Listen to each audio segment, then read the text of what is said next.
Hace algunos años, yo debía abordar de la línea 3 a la 9 para ir a la facultad en la madrugada, pues la universidad me quedaba muy lejos. Así que en centro médico, como a las 5:30 am, hice el transbordo y me subí en un vagón que estaba completamente solo. Al entrar, inmediatamente noté un aroma nauseabundo. Al acercarme a la fuente del olor, vi que era un extraño altar o una cosa extraña llena de símbolos hechos con heces y sangre. La cosa aquí fue que me alejé de ese asiento para no seguir con ese aroma.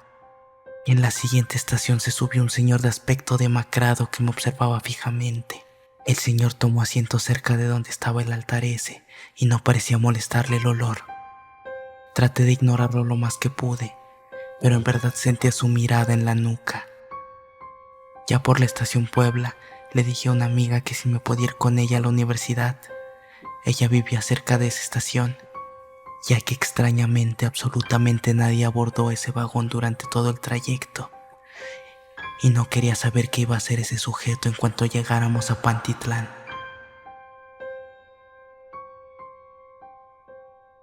No es en México, pero ahí les va. Yo vivo en Moscú y todos los días me toca usar el metro. Un día estaba haciendo transbordo en la estación de Kremlin y la Plaza Roja. Eran más o menos las 12:30 de la noche. A esa hora la frecuencia de los trenes baja ya que hay menos usuarios. Estábamos una señora y yo sentados, cuando escuchamos como si mucha gente viniese corriendo. Se escuchaba que hablaban y todo, pero no había nadie.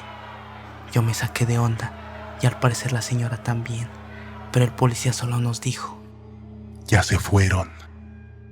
y no supe si tranquilizarme o preocuparme más por ello.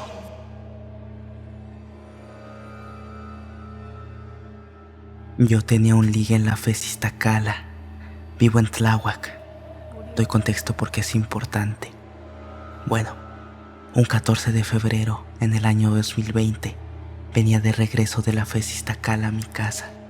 Tomé el metro en el Rosario, línea 7. Siempre que llegaba a San Antonio me preparaba para bajar en Mixcoac y transbordar a la línea 12 que va a Tláhuac. Total, vi que estábamos en San Antonio y me levanté, y otra chica también lo hizo. Cuando estábamos listos para bajar en Mixcoac, oh sorpresa, ya estábamos en Barranca del Muerto. Al principio me asusté muchísimo, pero vi que la chica estaba igual de confundida que yo. Le pregunté si tenía que bajar en Mixcoac y me dijo que sí, que ella iba para Zapata de la línea 12, pero que ella me juraba que la estación que seguía era Mixcoac. Le dije que yo también tenía que bajar en Mixcoac, pero no entendí en qué momento llegamos a Barranca del Muerto. Ambos cambiamos de andén y tomamos la dirección al Rosario para llegar a Mixcoac. Fue muy raro y aterrador.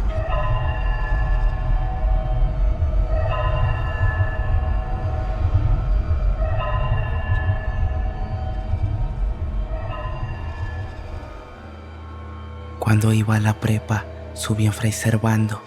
Subí con mi mejor amigo a eso de las 10 de la noche, pero en dirección Santa Anita, porque cuando el vagón llega ahí, cambia de dirección.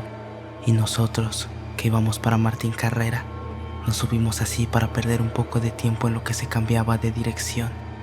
Cuando se cierra la puerta en Santa Anita, solo estábamos él y yo, y una viejita que iba de espaldas, de esas señoras que se ven como de provincia. Total que no nos bajamos los tres para esperar el cambio de dirección. Y cuando el tren se cambia regularmente se mete un poco al túnel para acomodarse. Pero cuando salió del túnel ya solo estábamos mi amigo y yo. No había manera de que se hubiera bajado. Simplemente ya no estaba.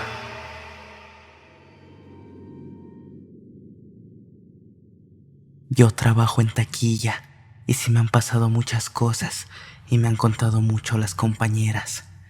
Me llegaron a tocar la puerta de la taquilla en 18 de marzo, línea 3, para asomarme y no ver a nadie, además de preguntarle a los usuarios si había alguien, y no. Justo unos días antes habían arrollado a alguien que sacaron por esa salida frente a mí. En la Raza, línea 3, igual me tocó ver cuando sacaron a alguien que se aventó a las vías y murió. Lo sacan en camilla tapado. Después un poli salió con algo en la bolsa corriendo. Espero hayan sido pertenencias y no una parte, pero era una bolsa negra. Para unos días después sentir que vi un perro negro dentro de la taquilla. Vieron mis compañeras que me asusté y me dijeron que suelen ver muchas cosas. En Martín Carrera durante la pandemia no había mucha gente y veía que alguien se asomaba a la ventanilla. Pero muchas veces solo notaba una sombra negra de reojo. Al principio no tomaba importancia, ya que pensaba que era un usuario. Entonces, por la curiosidad de ver quién era, en cuanto veía la sombra asomarse, me asomaba rápido para alcanzar a ver a la persona, para darme cuenta que al asomarme no había nadie y estaba vacío en la estación. No había podido ser nadie hasta que dejó de pasar, pero igual seguía asomándome lo más rápido posible y nada. Una vez estaba jugando con un objeto. Era un delineador que había dejado en un lugar exacto, en una posición exacta. Salí al baño y cuando regresé estaba en otra posición. Esto quizás sí pudo haber sido un ratón, una lagartija o cualquier animalito, pero no había reportes de plagas, así que no sé qué pasó ahí. He escuchado que tocan dentro de la caja fuerte, cuando obviamente no hay nada ni nadie dentro que haga esos sonidos. En una ocasión que iba llegando, habían 2 personas dentro de la taquilla, y al entrar a ver, solo había una, además de muchas historias que cuentan las compañeras ahí dentro. Hace ya más de 12 años, en la estación de San Lázaro, Candelaria, se subió el vidrio solito. Es el que se encuentra entre los asientos.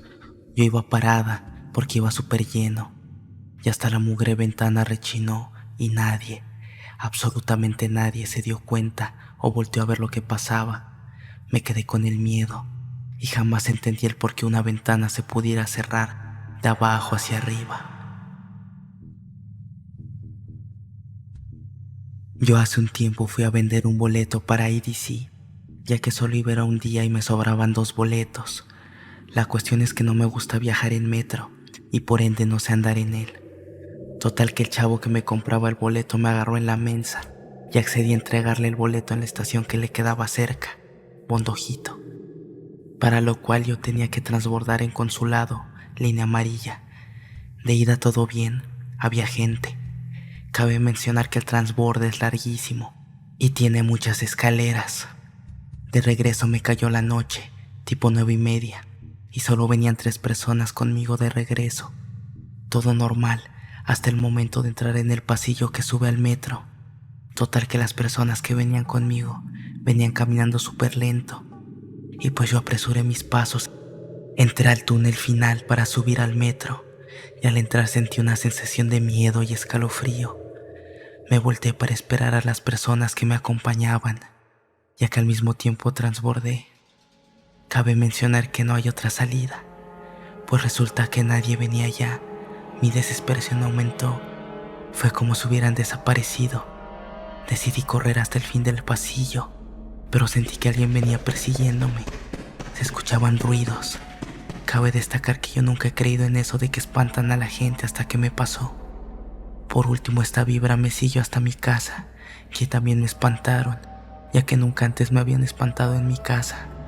No pude dormir por 2 días, algo irreal, y desde ahí creo en las vibras. Han habido 153 desaparecidos en el metro de la Ciudad de México, y eso solo en 4 años. Nadie, ni las cámaras, han captado ese momento. Es algo que le puede pasar a cualquier usuario.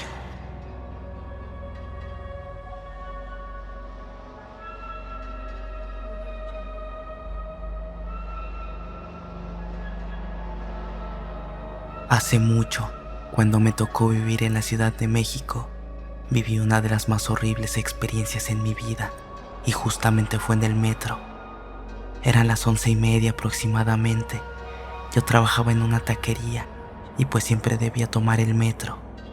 Normalmente lo más gacho que podía ver era vagabundos medio violentos, pero esa noche recuerdo que entré al vagón, pues venía cansado, así que no noté que había una muchacha también en el vagón. Lo turbio comienza cuando yo doy un pequeño cerrón de ojos y siento que alguien se recarga a mi lado. Por alguna razón me empezó a dar un olor a podrido. Tal vez fue por instinto, pero decidí no abrir los ojos. Hasta apreté las manos por el pánico que sentía. Y sin exagerar, algo o alguien me estaba lamiendo la cara. La sensación era horrible. Duró solo 1 minuto. Y en cuanto escuché que ya casi llegaba a donde me bajaba, sin pensarlo 2 veces me eché a correr, sin voltear a ningún lado. Nunca había corrido tan rápido y con tanto miedo como esa noche. Hasta el día de hoy me pregunto si la muchacha que venía en el vagón era la famosa mujer sonriente del metro.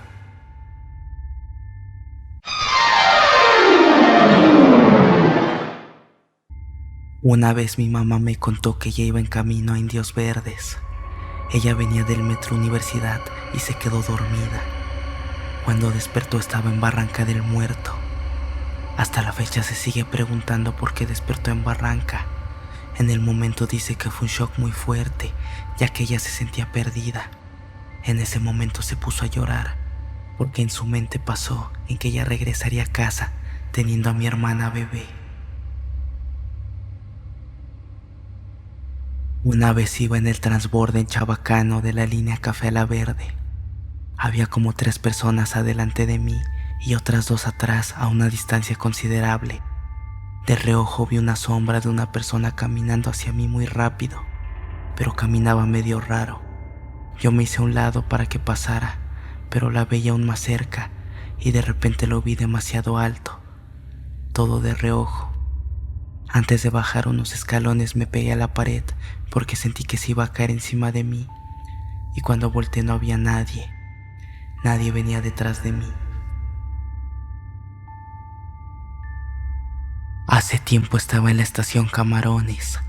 Ya era tarde y no había mucha gente en el andén. Máximo 10 personas sin contar a los policías de la estación. En lo que esperábamos el tren, se escuchó un grito desde uno de los túneles, pero fue un grito como de sufrimiento o desesperación. Todos en el andén volteamos a ver el túnel y un par de personas se acercaron a los policías, yo también por chismoso, y lo que nos dijeron fue que es común escuchar gritos en los túneles de esa línea.